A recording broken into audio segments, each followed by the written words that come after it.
Entré dans ma salle de classe, l'homme à la ceinture d'explosifs nous a donné une liste de règles horrifiantes. Il y a des matins où tu as envie de te lever, d'autres non, et ce jour-là, je n'avais pas envie d'y aller. Pas par fainéantise, mais parce que j'avais un mauvais pressentiment. Pourtant, avec mes parents, pas moyen de sécher. Alors, ma mère a persisté, m'a préparé mon petit déjeuner et m'a dit « Allez, Host, à l'école ». Enfin, à l'école, je me suis présenté. La journée n'était pas normale. Je suis rentré en cours de mathématiques, je me suis assis à côté de ma crush Mathilde et j'ai ouvert mon livre, page 67, comme le prof m'a demandé. L'ambiance était calme aujourd'hui alors que notre classe est plutôt agitée en temps normal. Le prof m'a interrogé et m'a demandé de corriger l'exercice 2 sur les identités remarquables. J'ai commencé la correction, mais à peine ai-je eu le temps de parler que la porte de la classe s'est ouverte. Un homme est entré avec un manteau épais, sans toquer. Je ne l'avais jamais vu.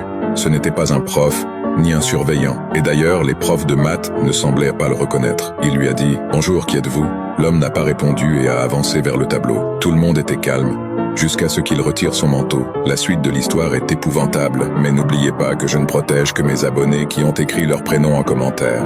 Lorsque son manteau est tombé au sol et a laissé découvrir une ceinture d'explosifs, toute la classe a hurlé. Les filles pleuraient, les gars se levaient, moi j'étais paralysé. Le prof a crié à tout le monde de se taire. Le hurlement a été énorme. Il a stoppé la frénésie générale qui régnait. Tout le monde a dû m'entendre dans l'établissement, mais il était habitué à hurler. L'homme devant le tableau prit la parole et dit « Je vais énoncer une liste de règles. Si vous les respectez, vous n'aurez rien à craindre de moi.